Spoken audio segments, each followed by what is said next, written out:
Capítulo 160, 36. Advérbios em inglês, posição dos advérbios em inglês na frase. Os advérbios em inglês, como em qualquer outro idioma, desempenham um papel crucial na construção de frases significativas.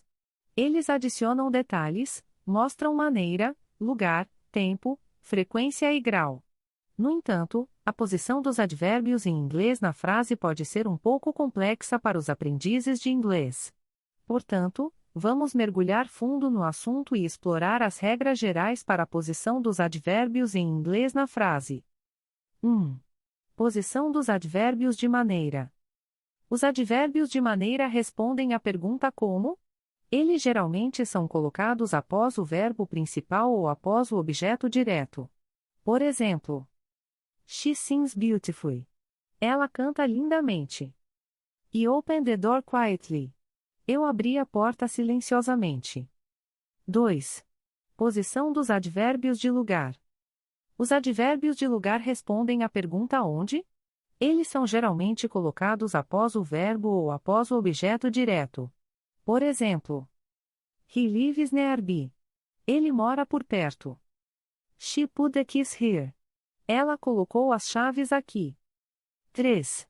Posição dos advérbios de tempo. Os advérbios de tempo respondem à pergunta quando. Eles geralmente vêm no início ou no final da frase. Por exemplo, Tomorrow, I will go to the market. Amanhã, eu irei ao mercado. I will go to the market tomorrow. Eu irei ao mercado amanhã. 4. Posição dos advérbios de frequência. Os advérbios de frequência respondem à pergunta com que frequência? Eles geralmente são colocados antes do verbo principal, mas após o verbo to be. Por exemplo, I always arrive on time. Eu sempre chego a tempo. She is often late. Ela frequentemente se atrasa. 5. Posição dos advérbios de grau. Os advérbios de grau respondem à pergunta em que grau? Eles geralmente são colocados antes do adjetivo, advérbio ou verbo que estão modificando. Por exemplo, She is very beautiful. Ela é muito bonita. E completely understand. Eu entendo completamente. Por fim, é importante notar que, embora essas sejam as regras gerais para a posição dos advérbios na frase, existem exceções. Portanto, é essencial praticar e se expor a uma variedade de textos e contextos em inglês para desenvolver uma compreensão intuitiva da posição dos advérbios.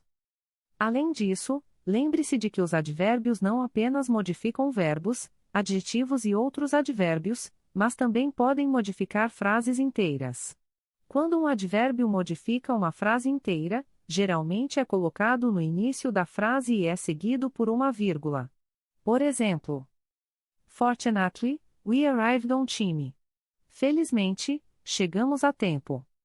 Em resumo, a posição dos advérbios em inglês na frase depende do tipo de advérbio e do que o advérbio está modificando. Compreender e aplicar corretamente essas regras pode melhorar significativamente a sua fluência em inglês.